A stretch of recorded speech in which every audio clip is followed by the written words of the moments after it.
Proyek jembatan di Desa Klagen, Kecamatan Rejoso, Kabupaten Nganjuk yang dianggarkan Rp672.540.000 dari dana APBD Kabupaten Nganjuk dalam pengerjaannya diduga dilakukan secara asal-asalan dan tidak sesuai spesifikasi teknis. Namun saat ditemui di lokasi proyek pada saat pengecoran panjang, pejabat membuat komitmen Dinas PUPR Kabupaten Nganjuk bersama konsultan pengawas tidak mengakui adanya dugaan kesalahan pada proyek itu.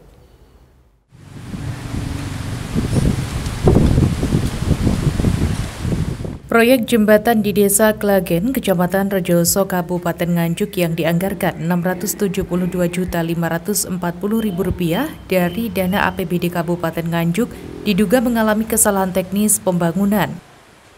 Beberapa panjang jembatan mengalami patah namun dipaksakan tetap dipasang oleh pihak proyek.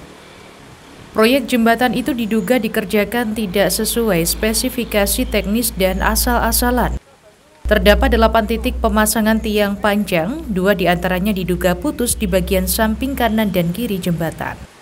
Atas temuan itu diduga guna menutupi kesalahan pihak kontraktor melakukan pengecoran pada malam hari di atas panjang untuk menutupi bagian tiang panjang yang terputus.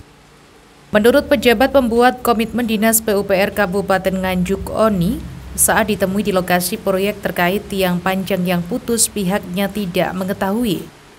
Sepengetahuan dari Oni beserta dinas, kontraktor, dan pengawas lapangan tidak ada tiang panjang yang putus. Namun pihaknya memprediksi adanya tiang panjang yang retak di bagian atas dikarenakan telah mencapai titik lapisan tanah paling keras saat ditekan drop hammer dengan berat 1 ton. Terkait spesifikasi teknis, Oni menjelaskan tiang panjang itu sudah dicek dan sesuai dengan spesifikasi yang diharapkan, termasuk saat melakukan pemanjangan dikerjakan sesuai dengan standar. Terkait pengecoran pada proyek, pihaknya mengaku telah melakukan pengecoran berdasarkan skedul dan tidak digunakan untuk menutupi kesalahan putusnya tiang panjang.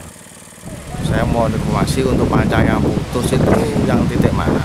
Sepengetahuan kami dari dinas, dari pengawas lapangan, dari kontraktor tidak ada tiang panjang yang mengalami putus. Mungkin yang bagian atas itu mengalami retak. Memang ketika tiang panjang sudah mencapai tanah keras, otomatis ketika dijatuhi dengan drop hammer dengan beban 1 ton, maka bagian atasnya akan pecah. Itu tanda-tanda bahwa tiang panjang sudah mencapai tanah keras.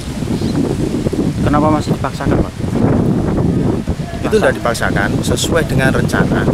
Kita kedalaman 6 meter, itu kita sudah melakukan uji sondir dan ternyata dengan kedalaman tersebut sudah mencapai level yang maksimal.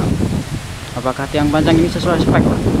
Sudah sesuai, kita sudah melakukan cek ketika barang itu datang di lapangan sesuai dengan spek yang kita harapkan. Sementara itu, menurut konsultan pengawas Gio, alasan pengecoran ini dilakukan guna mengejar waktu pengerjaan. Menurutnya, kondisi tiang panjang sudah sesuai spesifikasi teknis. Meski begitu, Gio mengakui adanya keretakan di tiang panjang bagian atas dikarenakan pemanjangan sudah mencapai lapisan tanah keras. Kita kan ngejar waktu, bukan kita memaksakan. Kita satu, kalau malam itu suhu dingin, satu. Kedua, dia tidak mudah pecah nanti cornya. Bukan dipaksakan, memang schedule kita ngejar apalagi nanti kena longsor, enggak kita kerja cepat. Terkait kondisi panjang yang putus, Pak, kenapa dipaksakan tetap memasangnya? Panjang nggak putus, Mas. Apa Mas punya data putus? Panjang itu kita sudah sesuai, memang itu sudah 6 meter dan pecah di atas karena dia sudah mencapai titik terkeras.